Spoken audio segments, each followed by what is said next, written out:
Joy P. Villena. So, I'm your practice teacher for today's video. So, before tayo mag-start, let's proceed sa ating opening prayer. I will lead the prayer. So, in the name of the Father, and the Son, and of the Holy Spirit, Amen. Dear Heavenly Father, as we gather here today, we invite your presence into this classroom. Lord, please each and every student here, as well as our teacher, as we embark on another day of learning. Please give us clear minds and open hearts so we can grasp the knowledge and lessons set before us. Amen. Father, the Son, and Holy Spirit. Amen. So, makikiupo na ang lahat. So, let's proceed sa ating attendance. Instead of saying present, when I call your name, sasabihin nyo ay Darna. So, Miss Marco, Darna! Mr. Maulyon, Miss Garcia, Miss Ortiz, Miss Pasyente, Mr. T.I., Miss Morado, Miss Magro, Miss Cosejo, Mr. Beredo, Mr. Obshana, Mr. Rosales, Miss Manjares, Mr. Pabi, and Mr. Alquiros, Mr. Modesto, and Miss Alberto. So, sino ang hindi natawag? Sino ang ating absent? Okay, tatlo. Proceed sa ating classroom rules. First, treat others with respect. So, kailangan itrato natin ang ating kaklase and si teachers para itrato din tayo ng tama or makatanggap tayo ng respect sa kanila. Second, listen to the teacher. So, pag may nagsasalita sa unahan, huwag daldal sa katabi. And iwasan yung pagsa-cellphone kasi wala naman tayong kailangang i-search para mag-cellphone. And ask for help when you need it. So, huwag mahiyang magtanong sa akin or sa iba pang teacher kung kailangan natin ng guide or ng tulong. And listen and follow directions. So, pag may mga pinapagawa ako or yung ating ibang teachers or syempre ako, kailangan magbasa muna kayo ng mga direction. For example, underline the letter pala. So, yung ibang hindi nagbabasa ng direction, ginawang encircle. So, 0 na agad. Raise your hand before speaking. So, itaas ang kamay kung alam ang sagot, wag isigaw para hindi tayo magkagulo. So, maliwanag ba ang ating classroom rules, students? So, ayan. Mabuti naman kung ganon. Okay, so let's proceed sa ating motivation. Meron akong dalawang different cellphone. This is keypad and this is smartphone. I will group you into 2 groups. So, may isang representative sa inyo sa bawat group na mag-explain kung ano yung differences nilang dalawa.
Ayun, so thank you sa ating 2 groups at explain nila ng maayos kung ano ang differences ng ating 2 cellphone. So let's proceed sa ating previous lesson. When I call your name, sasabihin nyo kung ano yung natutunan nyo sa ating previous lesson. So, Miss Marco, ano ang natutunan mo sa ating previous lesson? Ayan, very good. Or may other idea pa ba, Mr. Ole? Ayan. Mr. Maolyol, may idadagdag ka pa ba? Ayan. Okay, class. Very good. Lahat naman pala ay may naintindihan. Sa ating activity naman, I will group you into 3 group. And pagka-group ko sa inyo, count number 1 to 3. 1, 3. 1, 2, 3. Okay, magsipunta na sa inyong kagrupo.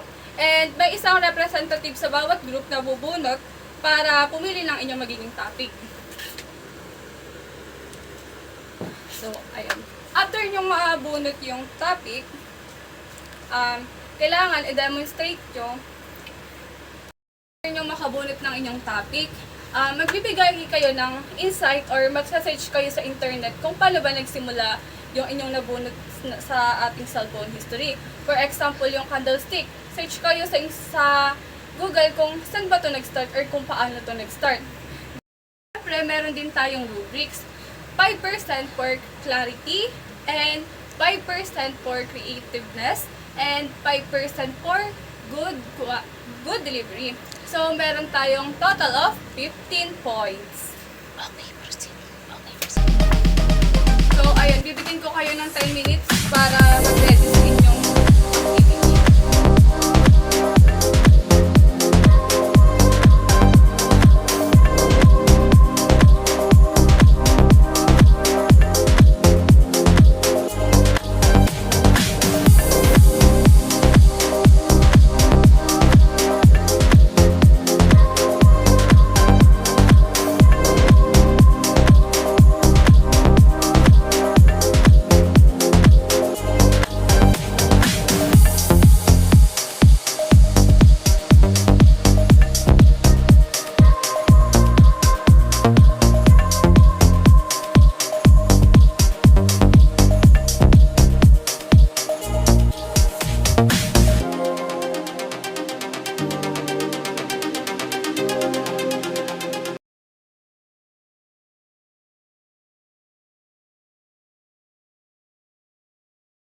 Ayan, thank you 3 groups and students ang pakikipag-cooperate.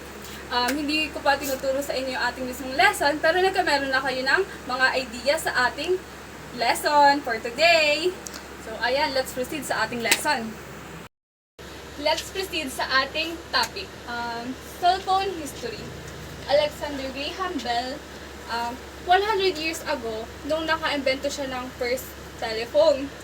And noong 1872, nag-try siyang tumawag sa kaibigan niya from New York to Chicago. Para saan? Bakit niya ginamit yung telephone para tawagan yung kanyang kaibigan?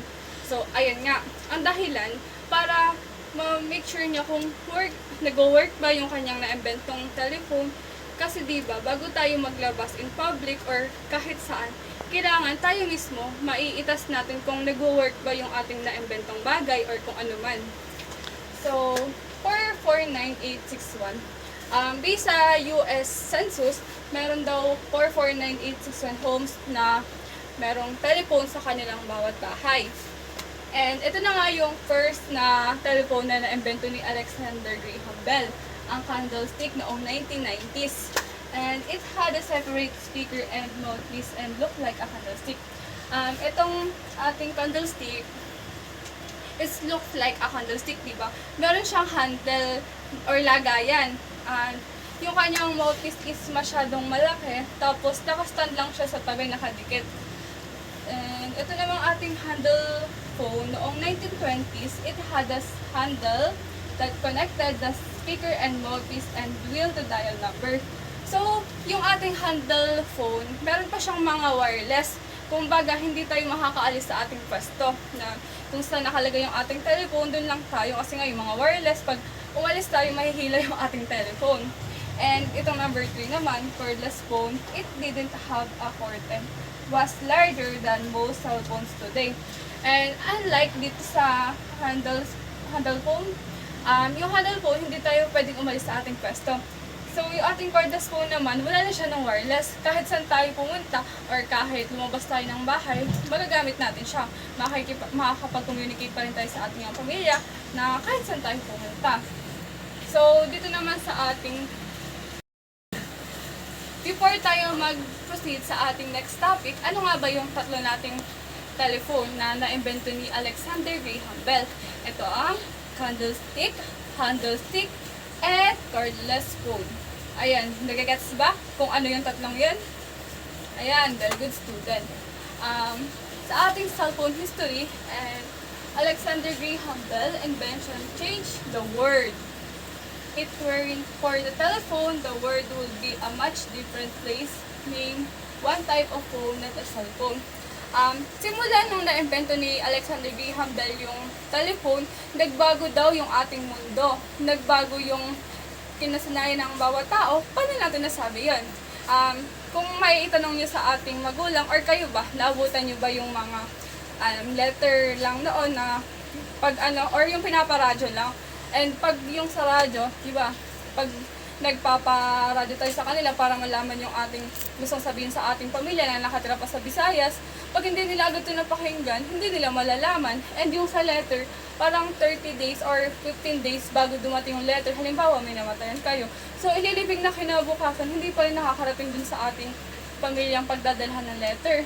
So, yung ating telephone, napakalaking tulong talaga. Kasi, hindi na natin kailangan gumamit ng letter or ng mga radyo. Isang chat lang natin, isang call lang natin, isang click lang natin, matatawagan natin or makakapag-communicate na tayo sa ating pamilyang nasa malayo.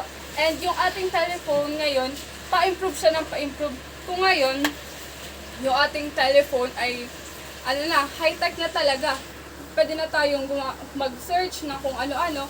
Kung mapapansin nyo dito, ito, yung touchscreen. Ito yung nasa modern natin ngayon. Swipe lang, then picture. Pag mula sa malayo yung ating kamag-anak, ayan yung ginagawa ko, ganun, video call lang, communication. So, ito naman yung before, after ng mga telephone na yan. Ito yung mga keypad. Sa tingin nyo, magkakaroon tayo ng video call dito or ng mga send picture? Syempre hindi, diba? So, ayan, habang